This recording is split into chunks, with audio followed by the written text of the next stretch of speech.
ಒಂದು ನಿರ್ದಿಷ್ಟ ಪಟ್ಟಣದಲ್ಲಿ 4 ವ್ಯಕ್ತಿಗಳು ಏಕಕಾಲದಲ್ಲಿ ಅವರ ನಿಧನವನ್ನು ಭೇಟಿಯಾದರು. ಪ್ರತಿಯೊಬ್ಬರೂ ವಿಭಿನ್ನ ಹಿನ್ನೆಲೆಯಿಂದ ಬಂದವರು ಮತ್ತು ವಿಭಿನ್ನ ನಂಬಿಕೆಗಳನ್ನು ಹೊಂದಿದ್ದಾರೆ. ಅವರಲ್ಲಿ ಸಾಮ್ರಾಜ್ಯದ ರಾಜ, ಶ್ರೀಮಂತ ವ್ಯಾಪಾರಿ, ಧರ್ಮನಿಷ್ಠ ಪೂಜಾರಿ ಮತ್ತು ವಿನಮ್ರ ಕಾರ್ಮಿಕ. ಕೇವಲ ಆಕಸ್ಮಿಕವಾಗಿ ಅವರೆಲ್ಲರೂ ಒಂದೇ ಕ್ಷಣದಲ್ಲಿ ಜೀವನದಿಂದ ನಿರ್ಗಮಿಸಿದರು.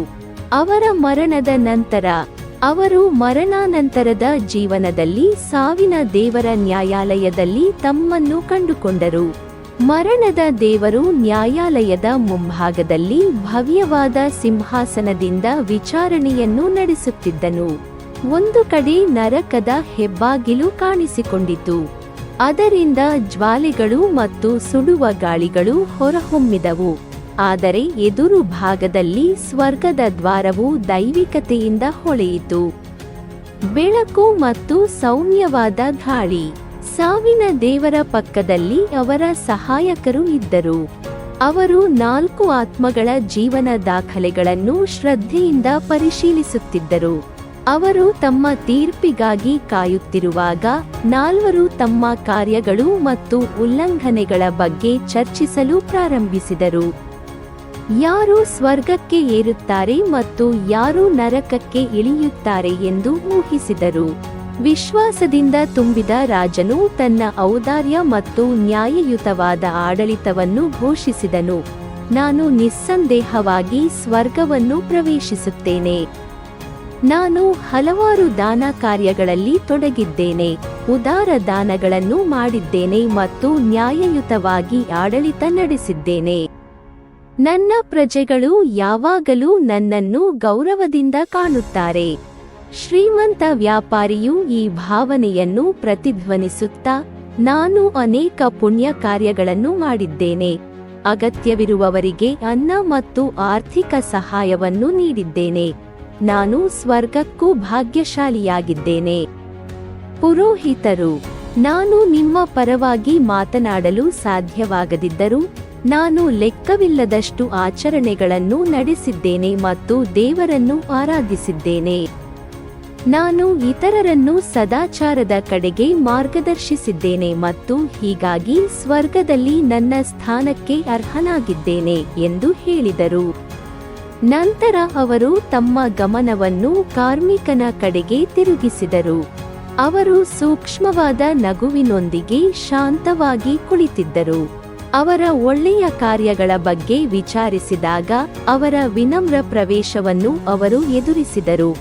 ನಾನು ಯಾವುದೇ ಗಮನಾರ್ಹ ಸಾಧನೆಗಳನ್ನು ಹೊಂದಿಲ್ಲ. ನನ್ನ ಕುಟುಂಬವನ್ನು ಬೆಂಬಲಿಸಲು ಮತ್ತು ನನ್ನ ವಯಸ್ಸಾದ ಪೋಷಕರನ್ನು ನೋಡಿಕೊಳ್ಳಲು ಶ್ರದ್ಧೆಯಿಂದ ಕೆಲಸ ಮಾಡುವುದು ನನ್ನ ಏಕೈಕ ಪ್ರಯತ್ನವಾಗಿತ್ತು. ಇದು ಇತರ 3ರಿಂದ ನಗು ಮತ್ತು ಅಪಹಾಸ್ಯವನ್ನು ಪ್ರೇರೇಪಿಸಿತು.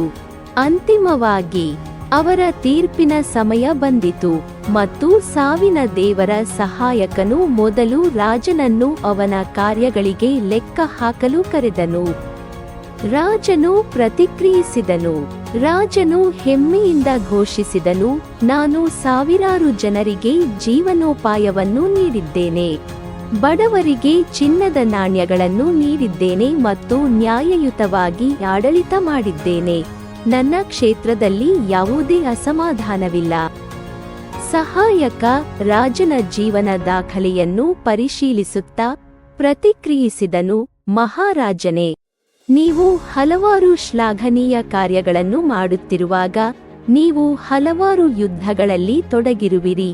ದುರಾಸೆಯಿಂದ ವಿವಿಧ ಸಾಮ್ರಾಜ್ಯಗಳನ್ನು ಆಕ್ರಮಿಸಿ ಅಸಂಖ್ಯಾತ ಮುಗ್ಧ ಜೀವಗಳು ಮತ್ತು ಸೈನಿಕರ ಸಾವಿಗೆ ಕಾರಣವಾದಿರಿ. ನಿಮ್ಮ ಅಪರಾಧಗಳು ನಿಮ್ಮ ಪುಣ್ಯ ಕಾರ್ಯಗಳನ್ನು ಮರೆಮಾಡುತ್ತವೆ, ಬದಲಿಗೆ ನೀವು ನರಕಕ್ಕೆ ಅರ್ಹರಾಗಿದ್ದೀರಿ. ಇದನ್ನು ಕೇಳಿದ ರಾಜನ ಮುಖವು ದಿಗ್ಭ್ರಮೆಗೊಂಡಿತು ಮತ್ತು ಅವನು ಒಂದು ಹೆಜ್ಜೆ ಹಿಂದೆ ಸರಿದನು. ತರುವಾಯ ಸಹಾಯಕನು ತನ್ನ ಕಾರ್ಯಗಳನ್ನು ವಿವರಿಸಲು ಶ್ರೀಮಂತ ವ್ಯಾಪಾರಿಯನ್ನು ಕರೆದನು. ವ್ಯಾಪಾರಿಯು ತನ್ನ ದತ್ತಿ ಕೊಡುಗೆಗಳನ್ನು ವಿವರಿಸುತ್ತಾ, ನಾನು ನಿರ್ಗತಿಕರಿಗೆ ಆಹಾರವನ್ನು ಒದಗಿಸಿದ್ದೇನೆ ಮತ್ತು ಕಡಿಮೆ ಅದೃಷ್ಟವಂತರಿಗೆ ಮತ್ತು ದೇವಾಲಯಗಳಿಗೆ ಹಣವನ್ನು ದಾನ ಮಾಡಿದ್ದೇನೆ. ನಾನು ಅನೇಕ ಒಳ್ಳೆಯ ಕಾರ್ಯಗಳನ್ನು ಸಾಧಿಸಿದ್ದೇನೆ. ಸಹಾಯಕರು ವ್ಯಾಪಾರಿಯ ಜೀವನ ದಾಖಲೆಯನ್ನು ಪರಿಶೀಲಿಸಿದರು ಮತ್ತು ನೀವು ನಿಜವಾಗಿಯೂ ಅನೇಕ ಉಪಕಾರಗಳನ್ನು ಮಾಡಿದ್ದೀರಿ. ಆದಾಗ್ಯೂ ನೀವು ಅತಿಯಾದ ಬಡ್ಡಿಯ ಸಾಲಗಳ ಮೂಲಕ ಬಡವರ ಲಾಭವನ್ನು ಪಡೆದುಕೊಂಡಿದ್ದೀರಿ, ಅವರನ್ನು ಶಾಶ್ವತ ಸಾಲದಲ್ಲಿ ಸಿಲುಕಿಸಿದ್ದೀರಿ. ಇದಲ್ಲದೆ ನೀವು ಮಾರಾಟ ಮಾಡಿದ ಆಹಾರ ಉತ್ಪನ್ನಗಳಲ್ಲಿ ಕಲಬೆರಕೆ ಮಾಡಿದ್ದೀರಿ. ನಿಮ್ಮ ಪಾಪಗಳು ನಿಮ್ಮ ಸತ್ಕಾರ್ಯಗಳನ್ನು ಮೀರಿಸುತ್ತವೆ. ವ್ಯಾಪಾರಿಯ ಮುಖವು ನಿರಾಶೆಯಿಂದ ಮಸುಕಾಯಿತು ಮತ್ತು ಅವನು ಹಿಂದೆ ಸರಿದನು. ನಂತರ ಸಹಾಯಕನು ತನ್ನ ಕಾರ್ಯಗಳನ್ನು ಪ್ರಸ್ತುತಪಡಿಸಲು ಪಾದ್ರಿಯನ್ನು ಕರೆದನು. ಪುರೋಹಿತರು ಹತ್ತಿರ ಬಂದು ಅವರ ಅರ್ಹತೆಗಳನ್ನು ವಿವರಿಸಲು ಪ್ರಾರಂಭಿಸಿದರು. ನಾನು ಹಲವಾರು ಪವಿತ್ರ ಆಚರಣೆಗಳನ್ನು ನಡೆಸಿದ್ದೇನೆ. ನನ್ನ ಜೀವನವನ್ನು ದೇವರ ಆರಾಧನೆಗೆ ಮುಡಿಪಾಗಿಟ್ಟಿದ್ದೇನೆ ಮತ್ತು ಅನೇಕ ವ್ಯಕ್ತಿಗಳನ್ನು ಸನ್ಮಾರ್ಗದಲ್ಲಿ ಮಾರ್ಗದರ್ಶನ ಮಾಡಿದ್ದೇನೆ. ನಾನು ಅನೇಕ ಪವಿತ್ರ ಆಚರಣೆಗಳನ್ನು ಮಾಡಿದ್ದೇನೆ. ಮೃತ್ಯುದೇವರ ಸಹಾಯಕನು ಮಧ್ಯಪ್ರವೇಶಿಸಿ, ಪೂಜಾರಿ, ನೀವು ನಿಜವಾಗಿಯೂ ಅನೇಕ ಒಳ್ಳೆಯ ಕಾರ್ಯಗಳನ್ನು ಸಾಧಿಸಿರುವಾಗ ನಿಮ್ಮ ಪ್ರೇರಣೆಗಳು ಹಣದ ಲಾಭದ ಆಸೆಯಿಂದ ಕಳಂಕಿತವಾಗಿವೆ. ನೀವು ಪುಣ್ಯವನ್ನು ಬೋಧಿಸಿದ್ದೀರಿ, ಆದರೆ ಅದನ್ನು ನೀವೇ ಸಾಕಾರಗೊಳಿಸಲು ವಿಫಲರಾಗಿದ್ದೀರಿ. ನಿಮ್ಮ ಕಾರ್ಯಗಳು ಸ್ವಾರ್ಥ ಮತ್ತು ಬೂಟಾಟಿಕೆಗಳನ್ನು ಬಹಿರಂಗಪಡಿಸುತ್ತವೆ. ನೀನು ಸ್ವರ್ಗವನ್ನು ಪ್ರವೇಶಿಸಲಾರೆ ಎಂದು ಹಿಂದೆ ಸರಿಯುತ್ತಿದ್ದಂತೆ ಪಾದ್ರಿಯ ಮುಖ ನಿರಾಶೆಯಿಂದ ಕೆಳಗಿಳಿಯಿತು. ಕೊನೆಗೆ ವಿನಮ್ರ ಕೂಲಿಕಾರನ ಸರದಿ. ಸಹಾಯಕನು ಅವನ ಕಾರ್ಯಗಳ ಬಗ್ಗೆ ವಿಚಾರಿಸಿದನು. ಅದಕ್ಕೆ ಕಾರ್ಮಿಕನು ಸಾಧಾರಣವಾಗಿ ಉತ್ತರಿಸಿದನು, ನಾನು ಗಮನಾರ್ಹವಾದದ್ದನ್ನು ಸಾಧಿಸಲಿಲ್ಲ. ನನ್ನ ಜೀವನದಲ್ಲಿ ನನ್ನ ಕುಟುಂಬವನ್ನು ಬೆಂಬಲಿಸಲು ಮತ್ತು ನನ್ನ ವಯಸ್ಸಾದ ಹೆತ್ತವರನ್ನು ನೋಡಿಕೊಳ್ಳಲು ಶ್ರದ್ಧೆಯಿಂದ ಶ್ರಮಿಸುತ್ತಿದ್ದ ನಾನು ಕೇವಲ ಕೂಲಿಯಾಗಿದ್ದೆ. ನಾನು ಇತರರಿಗೆ ದೇಣಿಗೆ ನೀಡಲು ಸಾಕಷ್ಟು ಸಾಧನಗಳನ್ನು ಹೊಂದಿರಲಿಲ್ಲ. ಇದನ್ನು ಹೇಳಿದ ನಂತರ ಅವನು ಹಿಮ್ಮೆಟ್ಟಲು ಪ್ರಾರಂಭಿಸಿದನು. ಸಹಾಯಕನು ತನ್ನ ಲೈಫ್ ಬುಕ್ನತ್ತ ಕಣ್ಣು ಹಾಯಿಸಿ, ದಯವಿಟ್ಟು ಸ್ವಲ್ಪ ಕಾಯಿರಿ. ನೀವು ಬೀದಿ ನಾಯಿಗೆ ಆಹಾರವನ್ನು ಕೊಟ್ಟ ಸಮಯ ನಿಮಗೆ ನೆನಪಿದೆಯೇ? ಕಾರ್ಮಿಕನು ತನ್ನ ಸ್ಮರಣೆಯನ್ನು ಪ್ರತಿಬಿಂಬಿಸುತ್ತಾ ಉತ್ತರಿಸಿದ, ಹೌದು ಸರ್, ನನಗೆ ಅಸ್ಪಷ್ಟವಾಗಿ ನೆನಪಿದೆ. ಅವರು ಹೇಳಿದರು, ಒಂದು ಸಂಜೆ ಸುದೀರ್ಘ ಕೆಲಸದ ನಂತರ ನಾನು ನನ್ನ ಕುಟುಂಬಕ್ಕೆ ಬಹಳ ಕಡಿಮೆ ಆಹಾರ ಉಳಿದಿತ್ತು. ಅವರಿಗೆ ಆಹಾರ ನೀಡಲಾಗಿದೆ ಎಂದು ಖಾತ್ರಿಪಡಿಸಿಕೊಂಡ ನಂತರ ನಾನು ನನ್ನ ಒಂಟಿಯಾದ ಬ್ರೆಡ್ ತುಂಡು ತಿನ್ನಲು ಹೊರಟಿದ್ದಾಗ ಹಸಿದ ಬೀದಿ ನಾಯಿ ನನ್ನ ಹತ್ತಿರ ಬಂದು ನನ್ನ ಮುಂದೆ ಕುಳಿತಿತು. ನಾನು ಅವನಿಗೆ ರೊಟ್ಟಿಯನ್ನು ಅರ್ಪಿಸಿ ಖಾಲಿ ಹೊಟ್ಟೆಯೊಂದಿಗೆ ಮಲಗಲು ಹೋದೆ. ಸಹಾಯಕನು ತನ್ನ ಪುಸ್ತಕವನ್ನು ಮುಚ್ಚಿ ಕೆಲಸಗಾರನನ್ನು ದಯೆಯಿಂದ ನೋಡಿದನು ಮತ್ತು ಹೇಳಿದನು, ನನ್ನ ಸ್ನೇಹಿತ, ನಿಮ್ಮ ಏಕೈಕ ಬ್ರೆಡ್ ತುಂಡು ಹಸಿದ ನಾಯಿಯೊಂದಿಗೆ ಹಂಚಿಕೊಳ್ಳುವ ನಿಮ್ಮ ಪರಹಿತ ಚಿಂತನೆಯ ಸೂಚಕವು ಗಳಿಸಿದೆ. ನೀವು ಗಮನಾರ್ಹ ಅರ್ಹತೆ. ಇದಲ್ಲದೆ ನಿಮ್ಮ ಶ್ರದ್ಧೆಯ ಕೆಲಸ ಮತ್ತು ನಿಮ್ಮ ಕುಟುಂಬವನ್ನು ಬೆಂಬಲಿಸುವ ಮತ್ತು ನಿಮ್ಮ ವಯಸ್ಸಾದ ಪೋಷಕರನ್ನು ನೋಡಿಕೊಳ್ಳುವ ನೈತಿಕ ವಿಧಾನಗಳು ನಿಮ್ಮ ಜೀವನದಲ್ಲಿ ಅಪಾರ ಅರ್ಹತೆಯನ್ನು ಸಂಗ್ರಹಿಸಿವೆ.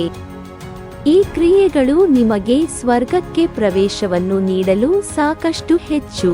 ಇದನ್ನು ಕೇಳಿದ ಕಾರ್ಮಿಕನ ಕಣ್ಣುಗಳು ಆಶ್ಚರ್ಯದಿಂದ ಅರಳಿದವು ಮತ್ತು ಅವನ ಮುಖದ ಮೇಲೆ ಕಣ್ಣೀರು ಹರಿಯಲಾರಂಭಿಸಿತು.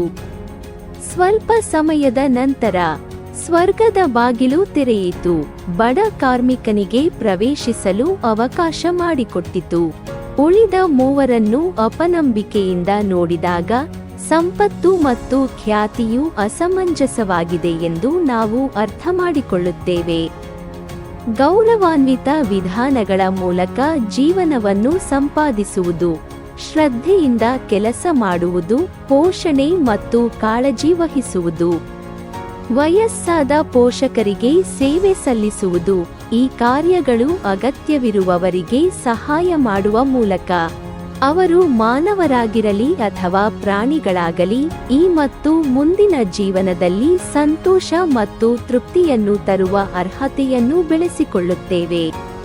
ವ್ಯಾಪಾರಿ ಮತ್ತು ಪುರೋಹಿತರು ಅವರ ಹಲವಾರು ಒಳ್ಳೆಯ ಕಾರ್ಯಗಳ ಹೊರತಾಗಿಯೂ ಅವರ ಕಾರ್ಯಗಳು ಸ್ವಾರ್ಥಿ ಉದ್ದೇಶಗಳು ಮತ್ತು ಅವರ ಸದ್ಗುಣಗಳನ್ನು ಮರೆಮಾಡಿದ ಪಾಪಗಳಿಂದ ಹಾನಿಗೊಳಗಾದವು.